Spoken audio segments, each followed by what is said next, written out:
참된 복의 여정, 갈등 속에서 피어나는 하나님의 동행이라는 주제로 창세기 26장 12절부터 33절까지의 말씀을 나누겠습니다.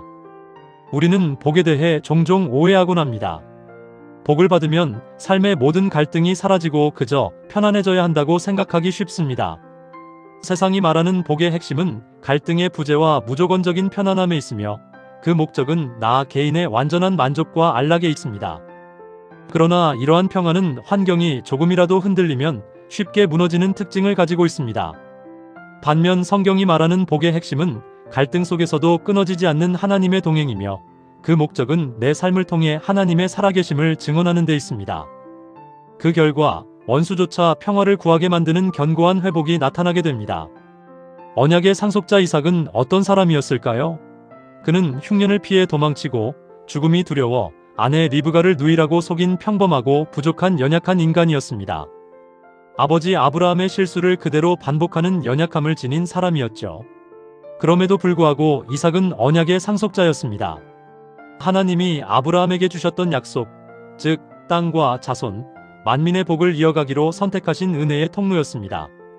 이삭의 삶이 빛나는 이유는 그가 완벽해서가 아니라 불완전함 속에서도 하나님이 끝까지 붙드셨기 때문입니다.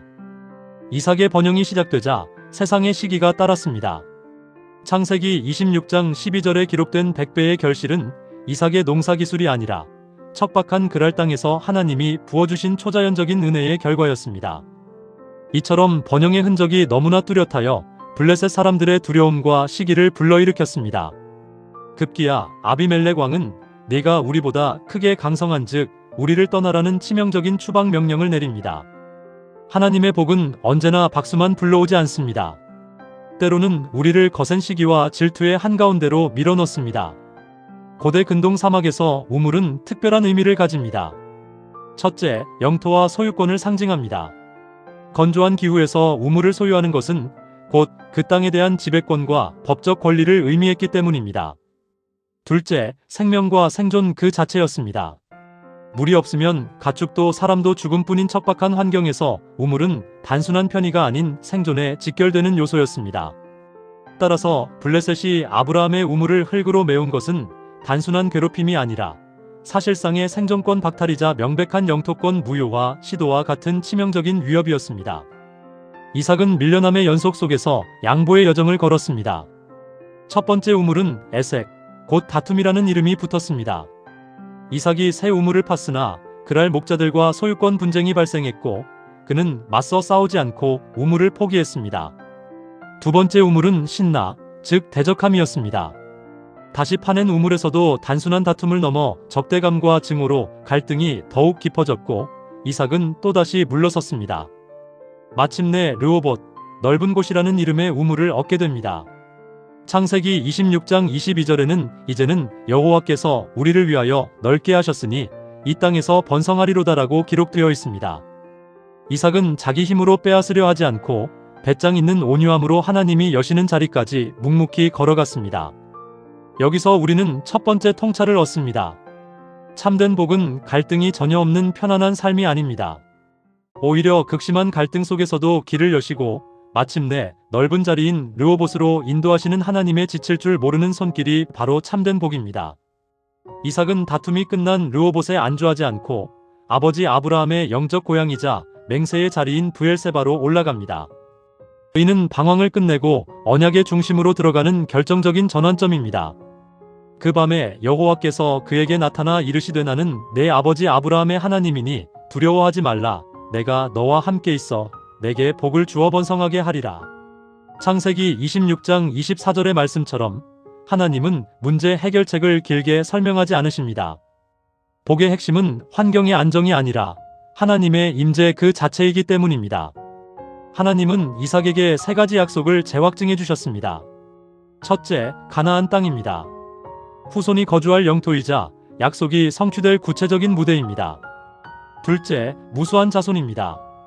하늘의 별처럼 바다의 모래처럼 이어질 하나님의 백성입니다. 셋째, 끝없는 동행입니다. 내가 너와 함께 있어라는 약속은 궁극적으로 만민이 받을 구원의 복을 의미합니다. 이삭의 삶은 어쩌다 우연히 번영을 얻은 삶이 아닙니다. 거대한 은혜의 언약 안에 철저히 붙들려 인도받는 삶이었습니다. 언약 백성의 참된 삶은 제단과 우물, 신앙의 완벽한 균형을 이룹니다. 제단은 하나님을 향한 예배를 상징합니다. 이삭이 그곳에 제단을 쌓고 여호와의 이름을 부른 것처럼 영성 곧 하나님을 먼저 찾는 절대적인 자리입니다.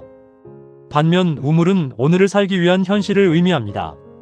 이삭의 종들이 그곳에서도 우물을 팠듯이 책임감 있는 삶, 생존을 위해 땀 흘리는 치열한 현실을 나타냅니다. 참된 신앙은 예배만 말하며 현실을 놓지 않고 현실만 챙기다 예배를 잃지 않는 삶입니다. 하나님 앞에 제단을 세우며 동시에 치열하게 우물을 파는 것입니다. 하나님의 동행은 적의 입술을 통해서도 증명됩니다.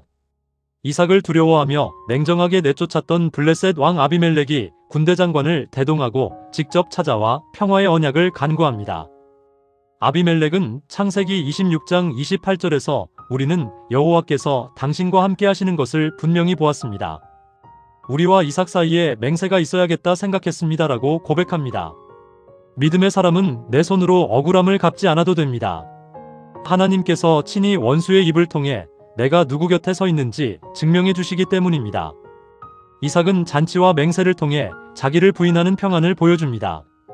이삭은 과거의 상처를 따져 묻는 대신 원수들을 위해 풍성한 잔치를 베풀고 다음날 평안히 돌려보냅니다. 이것이 창세기 26장 30절에서 31절에 기록된 그의 행동입니다. 하나님의 응답은 놀라웠습니다.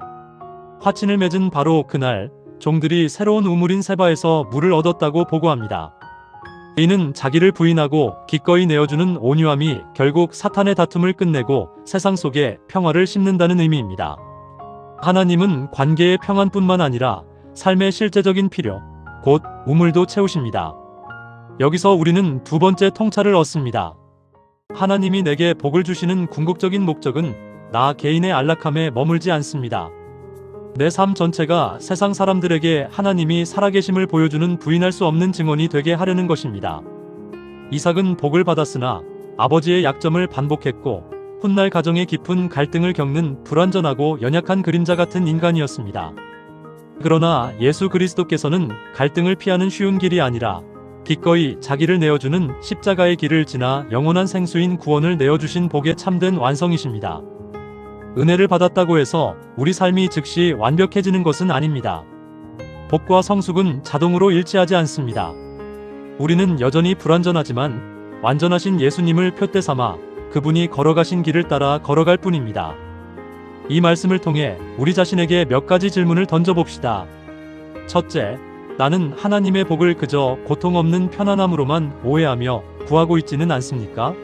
둘째, 지금 갈등 한가운데서 낙심하고 있습니까? 아니면 그 자리에서도 약속을 붙들고 묵묵히 나의 우물을 파고 있습니까?